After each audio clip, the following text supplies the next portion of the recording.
તો ભ્રમના મેકર્સને જે પોતાના મૂવી પર કોન્ફિડન્સ હતું એ ઓવર કોન્ફિડન્સ હતું કે જે કોન્ફિડન્સ હતું એ ખરેખર કોન્ફિડન્સ કરવા જેવું હતું એ જાણીએ આપણે આગળ વિડીયોમાં. તો ભ્રમ મૂવી આવી ગઈ છે તો આપણે કરીએ એનો આજે રિવ્યૂ. તો મૂવીના સ્ટોરીની વાત કરીએ તો માયા એક ડિમેન્શિયા પેશન્ટ છે જેની યાદદાસ્ત શક્તિ કમજોર છે. એને ઘડીકમાં ચીજ યાદ આવે છે અને ઘડીકમાં એ ભૂલી જાય છે. એના સાથે રહે છે એનો કેરટેકર મેહુલ, જે એના યાદ શક્તિનો ચોકીદાર છે. એટલે એ એમને બધું યાદ અપાવ્યા કરે અને અમુક વોઇસ નોટ, વિડીયો નોટ્સ અને અમુક સ્ટીકરો પણ છે જેનાથી એને બધું યાદ આવે છે. સાથે છે માયાની દીકરી શ્રદ્ધા. તો હવે શ્રદ્ધાનું થઈ ગયું છે મર્ડર. તો હવે આવે છે પોલીસ ઘરમાં અને ચાલુ થાય છે ઇન્વેસ્ટિગેશન. તો આ છે આની સ્ટોરી જે આપણને ટ્રેલરમાં કીધેલી છે. તો હવે જે મેં આ તમને સ્ટોરી કીધી એ છે હકીકત કે પછી છે કોઈ ભ્રમ એ તમને મૂવીમાં જાણવાનું રહેશે. મેં હમણાં તમને એટલી જ સ્ટોરી કીધી છે જેટલી ટ્રેલરમાં આપણને કહેવામાં આવેલી.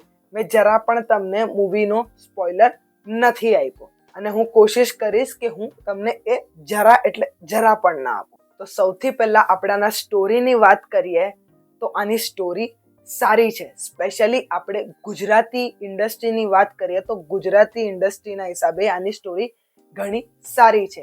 અમુક જગ્યાએ આપણને સ્ટોરીમાં નેગેટિવ પોઈન્ટ્સ દેખાય છે પણ એ આટલા મોટા નથી કે આપણને એ રીતે નોટિસેબલ થાય.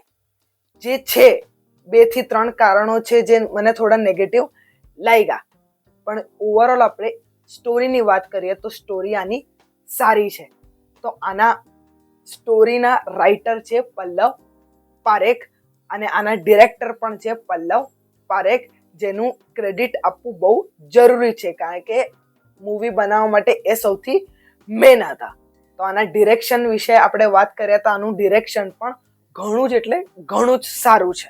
તો હવે વધીએ આના સ્ક્રીન પ્લેની તરફ. તો આનો જે સ્ક્રીન પ્લે છે એ ઘણો જ સારો છે. તમને જરા પણ આનો સ્ક્રીન પ્લે છે એ બોર નહીં કરે અને ઘણીવાર તો તમને થશે કે તમે થોડુંક અહીંયા ત્યાં જોઈ લીધું તો તમે કંઈ મૂવીમાં મિસ કરી જશો. અમુક પાર્ટ એવા પણ મૂવીમાં આવ્યા છે.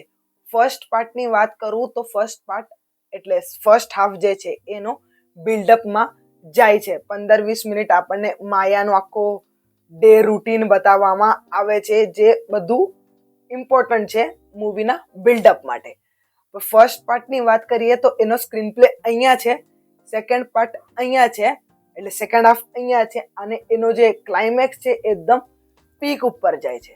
તો આપણને સ્ક્રીન પ્લેમાં જરાય એટલે જરાય વાંધો નથી આવતો. ઘણો આનો સ્ક્રીન પ્લે સારો છે. તો આના આપણે એક્ટરના પરફોર્મન્સની વાત કરીએ તો જેટલા પણ એક્ટર આમાં છે એ બધાના જ એક્ટિંગ પરફોર્મન્સ જોરદાર છે ખરેખર. અને આમાં સોનાલી બેનનો જે પરફોર્મન્સ છે એ તો બહુ જ સારી રીતે કરવામાં આવેલો છે. એમને તો ઓલમોસ્ટ બધા જ પ્રકારના ઇમોશન આમાં બતાડવામાં આવ્યા છે. રડવાનું હોય, હસવાનું હોય, ગુસ્સો કરવાનો હોય, ડરવાનું હોય, જેટલા પણ ઇમોશન છે બધા જ એમને બતાવવામાં આવેલા છે અને એ બધા ઇમોશન બહુ મસ્ત કરેલા છે. પછી આપણે અભિનય બેંકરની વાત કરીએ તો એમને પણ બહુ જ મસ્ત રીતે એમનો રોલ નિભાવેલો છે. એ પોલીસના રોલમાં છે અને એ જે રોલ નિભાવેલો છે એ બહુ જ મસ્ત નિભાવેલો છે. મજા આવે છે એમનું પરફોર્મન્સ જોવા. મિત્રનું પરફોર્મન્સ ક્લાઇમેક્સમાં હજી ખુલીને દેખાય છે આપણને. આમાં નેશમા સોનીનો પણ જે એક્ટિંગ પરફોર્મન્સ છે એ પણ બહુ જ મસ્ત છે. એટલે ઓવરઓલ બધાના જ એક્ટિંગ પરફોર્મન્સ મસ્ત છે અને આ મૂવીને અને આ મૂવીમાં ઇન્ટરેસ્ટ હજી ક્રિએટ થાય છે કારણ કે આ બધાના જ એક્ટિંગ પરફોર્મન્સ બહુ જ સારા છે અને અભિનય બેંકરનો પણ આમાં આપણને મસ્ત રોલ જોવા મળે છે. સબસ્ક્રાઇબ કરી દેજો, આ તમને મૂવી જોશો ત્યારે ખબર પડશે. તો આના બીજીએમ વગેરેની પણ આપણે વાત કરીએ તો આના બીજીએમ પણ ઘણા જ સારા છે. આ જે આખો જે સીન હોય એને આખો એનહેન્સ કરવાનું આનું બીજીએમ કામ કરે છે ને અમુક જગ્યાએ તો બહુ જ આના સારા બીજીએમ આપણને સંભળાય છે. આમાં એવા કંઈ ગીત નથી, પણ જે એક ભ્રમનું ટાઇટલ સોંગ છે એ વચ્ચે વચ્ચે વાગે છે ને એ આખો થ્રિલ માહોલ પણ ક્રિએટ કરે છે. અને આમાં એક હિન્દી સોંગ આપણને જોવા મળે છે. કદાચ પલ્લવભાઈની આ આદત પડી ગઈ છે કે એમના મૂવીમાં એક હિન્દી સોંગ આપણને સાંભળવા મળે છે. આપણે હું ઇકબાલની વાત કરીએ તો એમાં પણ એક હિન્દી સોંગ આપણને સાંભળવા મળે છે. તો એ જેટલું પણ છે આપણને સારી રીતે સંભળાય છે. તો આના બીજીએમ અને મ્યુઝિક સોંગની વાત કરીએ તો આનું બીજીએમ મ્યુઝિક જેટલું પણ છે એ બધું જ સારું છે. આના સાઉન્ડની વાત કરીએ આપણે તો એ સાઉન્ડ વગેરે પણ આના ઘણા સારા છે. અને આમાં એક જે પોલીસ સ્ટેશનનો આખો એક સીન છે એમાં આપણને ડાયજેટિક સાઉન્ડ સંભળાય છે, જે આખા એ સીનના રિયલિઝમને વધારે છે, કે આપણને ખરેખર લાગે કે ખરેખર એ લોકો પોલીસ સ્ટેશનમાં છે. તો એ રીતે એ લોકોએ આમાં પણ કામ બહુ સારી રીતે કરેલું છે. આના સિનેમેટોગ્રાફીની વાત કરીએ તો સિનેમેટોગ્રાફી પણ આની ઘણી જ સારી છે. આપણને કેમેરા એંગલ સારા જોવા મળે છે. એટલે જ્યાં ડોમિનન્સ છે ત્યાંથી આપણને લો એંગલ જોવા મળે છે, જ્યાં પ્રેશર છે ત્યાંથી આપણને અપ એંગલ જોવા મળે છે. એટલે આવી રીતે બહુ જ એમાં સારી રીતે આપણને બતાવવામાં આવેલું છે.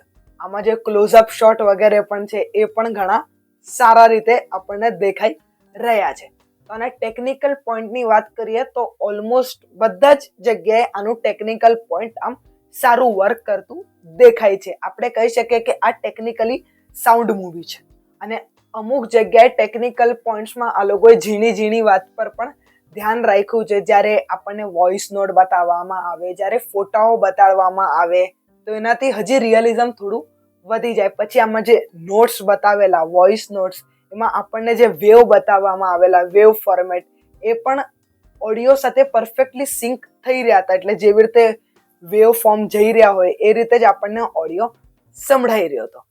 તો ઘણા ટેકનિકલ પોઈન્ટ્સ આના સારા લાગ્યા કે ડિટેલમાં આ લોકોએ કરેલું છે કામ. અને આ લોકોએ મૂવીના અંદર જ હું ઇકબાલના પાર્ટ 2 નું સોફ્ટ લોન્ચ પણ કરી દીધું કે હું ઇકબાલ પાર્ટ 2 પણ આવવાનો છે. આપણને એક સંભળાય પણ છે, એક રેફરન્સ પણ આપણને દેખાય છે એમાં. તો આના સ્ટોરીની આપણે વાત કરીએ તો જેમ મેં કીધેલું આની સ્ટોરી સારી છે, પણ તમે 50-60% મૂવી પતે એટલે તમને થોડો પ્રિડિક્શન તમે કરવા લાગો. પણ જે એન્ડમાં એક સસ્પેન્સ છે એ મારા ખ્યાલથી કોઈ પણ પ્રિડિક્ટ નહીં કર્યું હોય.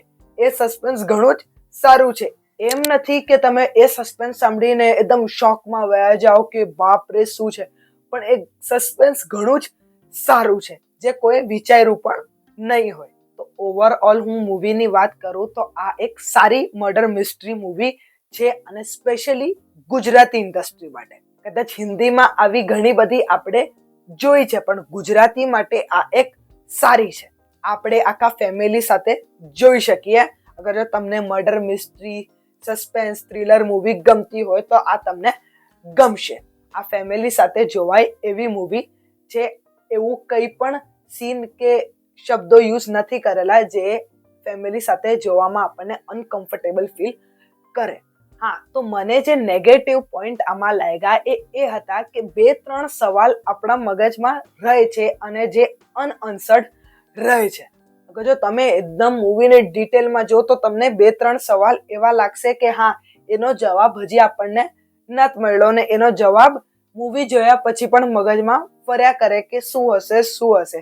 બાકી જેટલા પણ સવાલો છે એના આપણને જવાબ એન્ડ સુધી મૂવીના મળી જાય છે, પણ 2-3 સવાલના જવાબ આપણને નથી મળતા. તો ઓવરઓલ આપણે આ મૂવીની વાત કરીએ તો આ એક સારી મૂવી છે, સ્પેશિયલી ગુજરાતી ઇન્ડસ્ટ્રી માટે. હિન્દીમાં આપણે જોઈ હશે આવી, પણ ગુજરાતી માટે આ એક ઘણી સારી મૂવી છે. આપણને આવી મૂવીને સપોર્ટ કરવો જોઈએ, તો પછી આપણને આવી હજી સારી સારી મૂવી જોવા મળી શકે આવા મેકર્સ પાસેથી. કે હું એક લાઈન કહેવા માંગીશ કે yes, this is not a masterpiece but surely a better piece. If we support this type of better piece then we can soon get a masterpiece from this better piece maker. અને હા, મારાથી એક કહેવાનું રહી ગયું કે આ મૂવીની editing પણ ઘણી સારી થયેલી છે. કે જે રીતે આપણને આખો મૂવી થ્રુઆઉટ બતાડેલી છે કે જે ચીજ પર જે પછી પાછું બતાવવું જોઈએ એ રીતે બતાવેલું છે. હું કહેતો નથી શું બતાડેલું, અને એ રીતે જે બતાડેલું છે એ પછી આપણા માઇન્ડમાં એ બધું ક્લિયર કરતું જાય છે અને સ્ટોરીને હજી ઇન્ટરેસ્ટિંગ કરતું જાય છે. તો હું આ મૂવીને આપીશ 3.5 સ્ટાર 5માંથી. હું 4.5 આપત, પણ મારા મગજમાં જે 3 થી 4 સવાલો રહી ગયા છે એના જવાબ મને મળી ગયા હોત તો મને 4.5 આપત. તો આ મને મૂવી ગમી છે. અગર જો તમને મર્ડર મિસ્ટ્રી આવી મૂવી ગમતી હોય તો તમને પણ આ કદાચ ગમી શકે છે. તો આજના વિડીયોમાં આટલું જ. મળીએ કયા બીજા વિડીયોમાં. જતા સબસ્ક્રાઇબ કરતા જજો. આવજો.